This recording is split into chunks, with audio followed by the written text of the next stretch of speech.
Salve nação! Saudações rubro-negras! Vai começar o Campeonato Carioca neste sábado e para você, quem larga como favorito no Campeonato Carioca, comentem aqui, fique à vontade.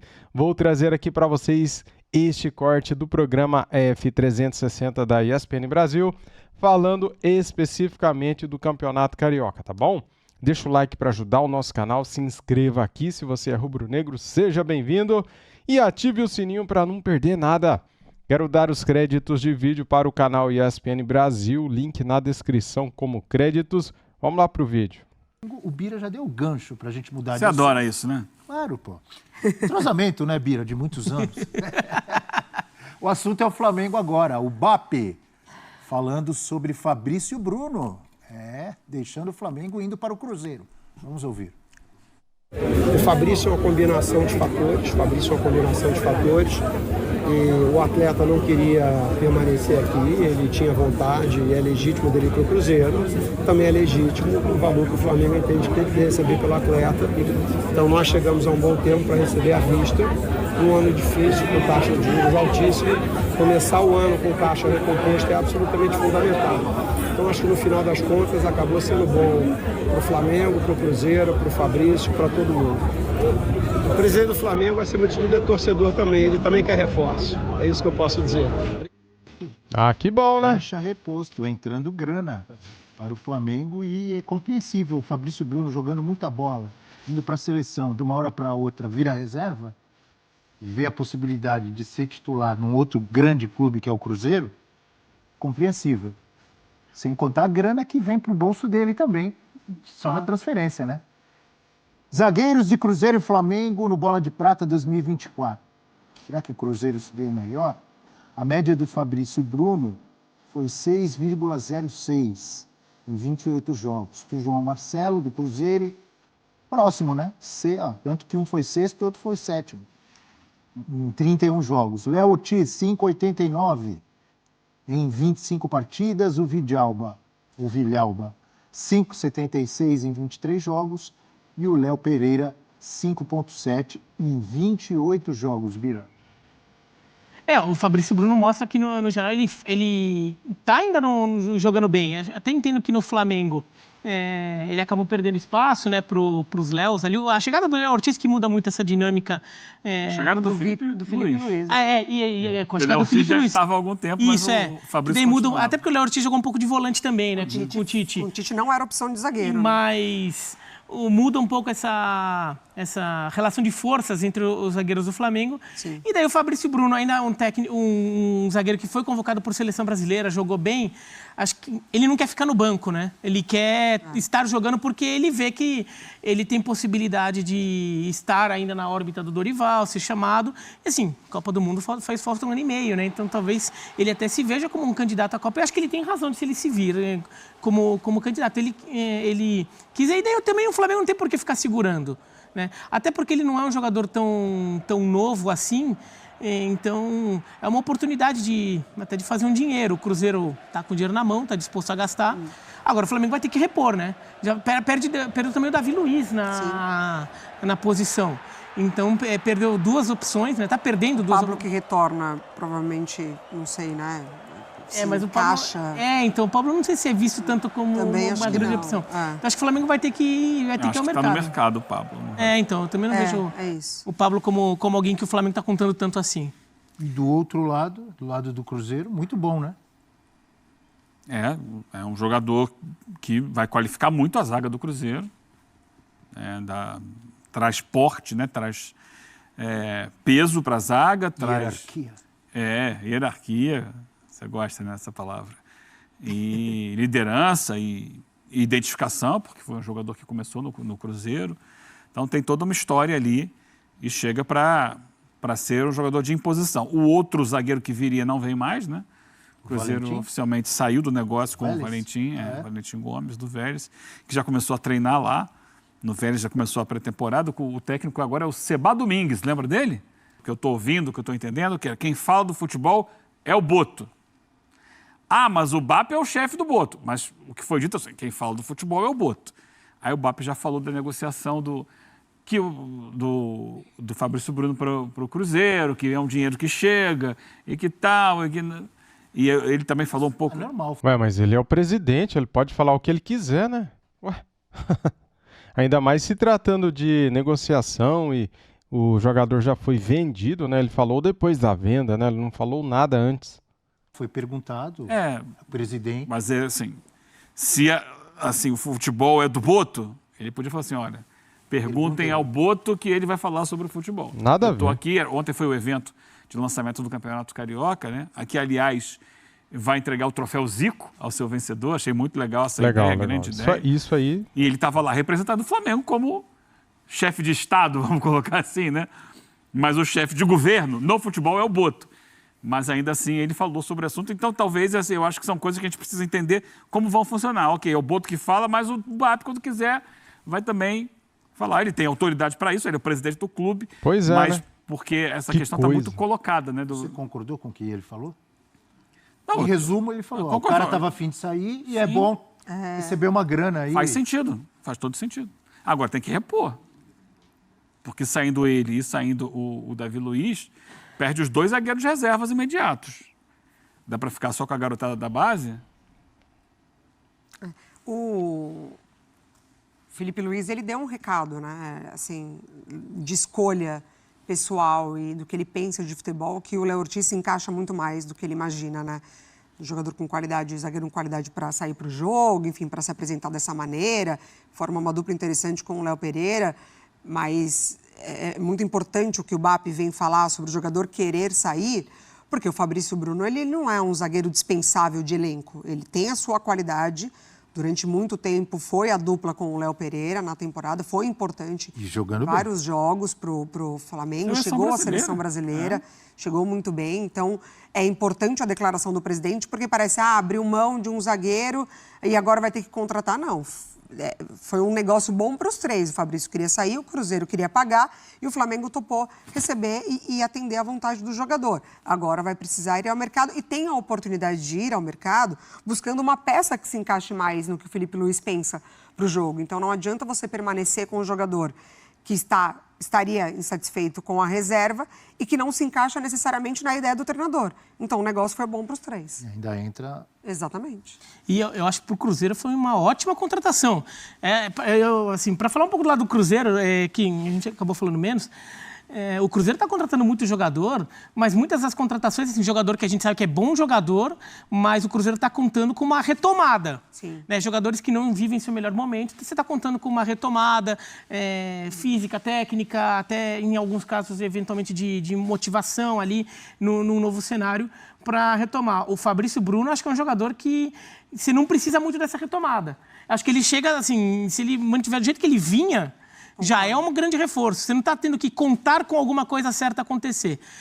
Muito bem, vamos falar agora de Campeonato Carioca. A gente falou já do Botafogo, do Flamengo, e nesse fim de semana começa o campeonato. O Tigre está na primeira divisão. Na primeira. Primeira divisão. Ele chegou a cair e então voltou, porque... Primeira rodada do Campeonato Carioca. Amanhã já 3 partidas. hoje, O Botafogo estreia contra o Maricá, Nova Iguaçu e Vasco. E Bangu e Português, os 3 jogos de sábado. E mais 3 partidas no domingo. O Flamengo estreia contra o Boa Vista, Madureira e Volta Redonda. O Volta Redonda agora na Série B do Brasileirão, é isso? Isso. Como campeão da C, né? Campeão da C, o Volta Redonda, então, uma nova fase aí. E quem sabe não faz também um bom campeonato estadual. E também no domingo, o Fluminense enfrentando o Sampaio Corrêa. Óbvio que não é aquele Sampaio... Como é que é o apelido do Sampaio Corrêa? A Bolívia querida. Não é a Bolívia querida lá do Maranhão. Muito bom. É o Sampaio Corrêa do Rio de Janeiro. Quem é o favorito? Existe favorito para o Campeonato Carioca? Eu colocaria 2. Você já sabe quais Não, são achei os que você 2. fosse perguntar que era favorito no jogo do Flamengo com o Sampaio Corrêa. Não. Peraí. Aí, Flamengo e... É que o Flamengo vai com o time sub-20. Né? mesmo assim. Flamengo e Sampaio? Não, quem é que Boa contra- Vista. Não é? Flamengo e Boa Vista? Não, quem é que era contra o Sampaio? Então... O Flamengo é contra o Boa Vista. Fluminense, é O Fluminense. Flamengo e Botafogo, os grandes favoritos? Alguma dúvida? Ou tem alguém que está acima, que é mais para você, Eugênio? Não, então, hoje o Botafogo, a gente quer saber como é que vai ser o Botafogo.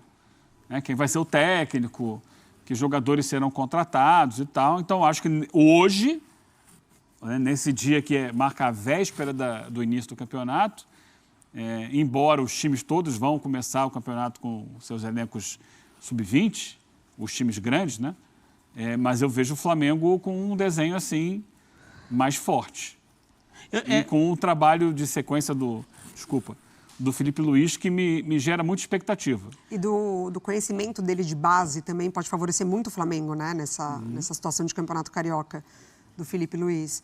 Eu acho que tem os favoritos e tem os que, com o estadual, podem ganhar esse fôlego de temporada. O próprio caso do Vasco, né? Que já há muito tempo esse baixo desempenho, e o Botafogo também não avança sequer em semifinal nas edições anteriores. Acho que os favoritos são Flamengo e Botafogo nessa ordem. O Flamengo um pouco acima, justamente pelas incertezas do Botafogo. Se o Botafogo viesse com o time do ano passado, eu colocaria pau a pau, ou talvez até o Botafogo um pouco à frente. Mas o Botafogo perdendo o jogador e ainda sem técnico, e até pela declaração do Textor, né? O Textor falou, o Arthur Jorge mesmo a gente contratou durante a temporada, não precisa ter pressa. Então ele dá a entender também que o Botafogo pode até usar um pouco, pode abrir mão de tentar estar prontinho já no Carioca e, de repente, usar o estadual um pouco... O Botafogo, nos últimos anos, não conseguiu se classificar. Exatamente, teve que ganhar a Taça Rio para garantir vaga na Copa do Brasil. Não é prioridade para o clube. Então, e justamente por isso, eu não duvido o Botafogo... O Botafogo ficar usando um pouco de experimentação, no Carioca e abrir mão de jogar para competir mesmo. Entre Fluminense e Vasco, o Vasco até foi melhor no Brasileiro, né? O Fluminense quase foi rebaixado.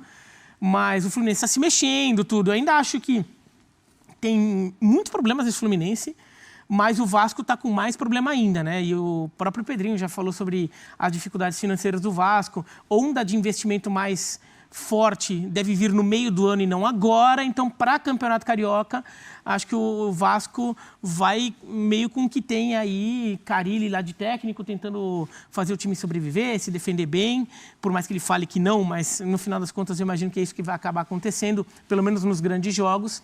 Então, vejo também o Fluminense um pouquinho à frente do Vasco, mas os dois bem abaixo ali do Botafogo, um pouco abaixo do Flamengo. O Vasco realmente com muitos problemas, né? E com a novidade também de um novo técnico. Assim como o Botafogo ainda buscando, mas o Vasco com a chegada do Carille, com problemas financeiros, com indefinição de gestão, né, Eugênio? E ainda com esse jejum, né, de estadual, maior do que os seus rivais. Então, assim, a situação do Vasco, ela é interessante, porque ele passa por essas situações difíceis que você citou, mas também ele poderia dar um peso maior para o estadual, né? Dentro desses 4 times. Por conta do jejum, seria muito bacana voltar a vencer um estadual, mas é difícil de equilibrar. O que você pensa do Vasco? Eu acho que, assim, a realidade para todo mundo é que o estadual é uma pré-temporada, né? Então, os clubes vão começar com seus times reservas e tal, para poder trabalhar melhor, entrar já numa fase mais avançada. É claro que o desempenho pode comprometer treinadores, é o que a gente sabe, o que a gente conhece do futebol brasileiro, né? Se o time tiver resultados ruins, por quê? Você acaba enfrentando times menores, né? Então, o Vasco, ano passado, caiu para o Nova Iguaçu na semifinal. Aquilo ali já começou a derrubar o Ramon Dias. Como é que cai para o Nova Iguaçu? Então, ali na frente, ele acabou sendo demitido no início do Campeonato Brasileiro.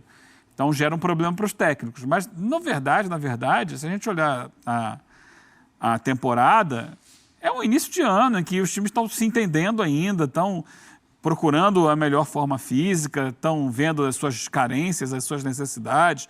De repente, pode pintar algum jogador da base aí que ganhe espaço. É muito no início. Todo ano a gente fala isso, todo mundo fala isso. E quando o time vai mal, quando leva uma pancada, é uma crise enorme, é técnico demitido. E esse ano tem uma questão pior, né? Esse ano a temporada começa até um pouco mais cedo do que ela começa normalmente, por causa do calendário, para abrir espaço lá no meio do ano para o Mundial de Clubes.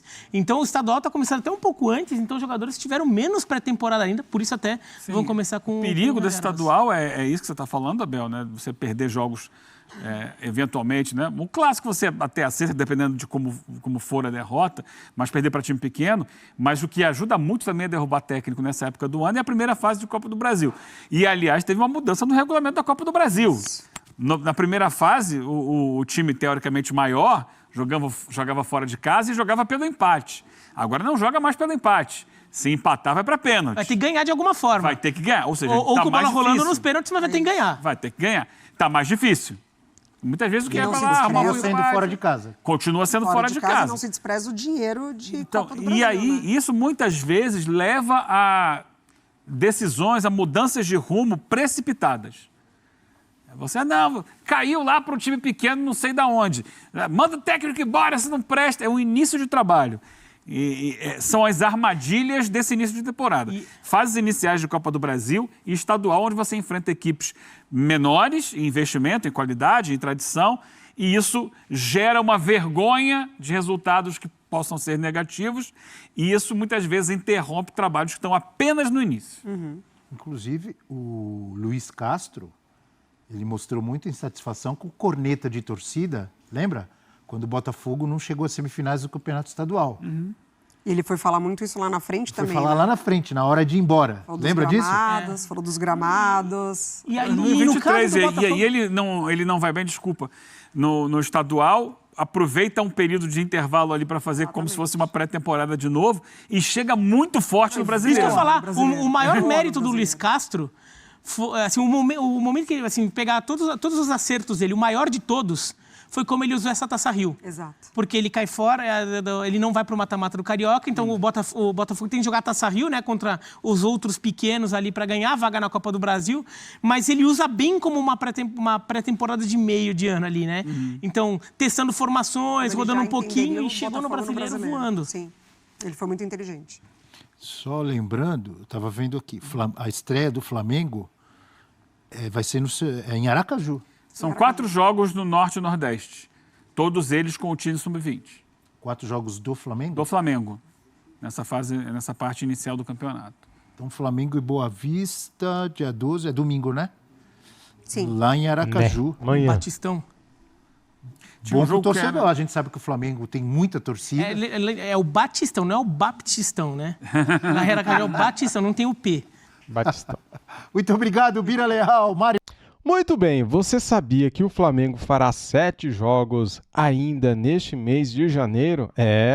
Porque o Flamengo vai jogar 2 jogos em um dia só. No dia 19, o nosso Flamengo enfrenta o Nova Iguaçu, lá no Castelão, Maranhão, pelo Campeonato Carioca, e enfrenta o São Paulo na FC Series, lá nos Estados Unidos, cara. São Paulo e Flamengo lá, hein? Então vou trazer aqui para você como que está o calendário para o mês de janeiro. Amanhã começa para nós o Campeonato Carioca, que na verdade começa hoje o Campeonato Carioca, mas o Flamengo estreia amanhã, tá? O jogo será lá no Batistão contra o Boa Vista, jogo às 16 horas. Dia 16 do 1, Madureira e Flamengo no Amigão, é a rodada 2. Daí, já falei aqui, né? Dia 19, São Paulo e Flamengo, Flamengo e Nova Iguaçu. No dia 22 do 1, o Flamengo pega o Bangu, lá no Castelão, Maranhão. O jogo será às 19 horas. E no dia 25, Flamengo visita o Volta Redonda, né? Às 16h30. E daí, no dia 30 do 1, Flamengo e Sampaio Corrêa. 7 jogos neste mês de janeiro. Lembrando que hoje é dia 11, então o Flamengo fará 7 jogos num prazo aí de 18 dias, tá bom? Contando com amanhã. Amanhã, dia 12, para dia 30, 18 dias, então, 7 jogos. Bacana, né, galera? Tá começando, então, a temporada. Estava bem ansioso, né, cara? Quando chega, assim, esse momento de férias, né? A gente fica meio sem saber o que fazer sem o nosso Mengão, não é mesmo? Então, agora vai começar, a bola vai rolar.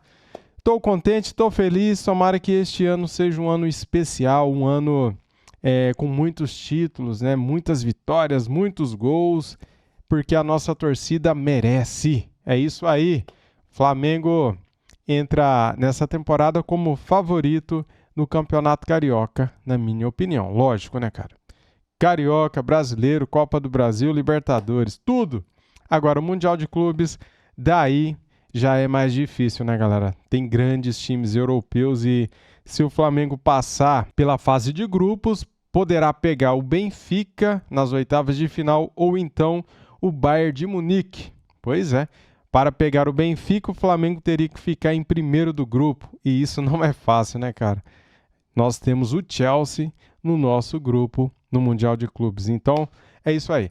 Ó, deixa o like para ajudar, se inscreva aqui no nosso canal e ative o sininho. Tamo junto. Saudações rubro-negras. Fui!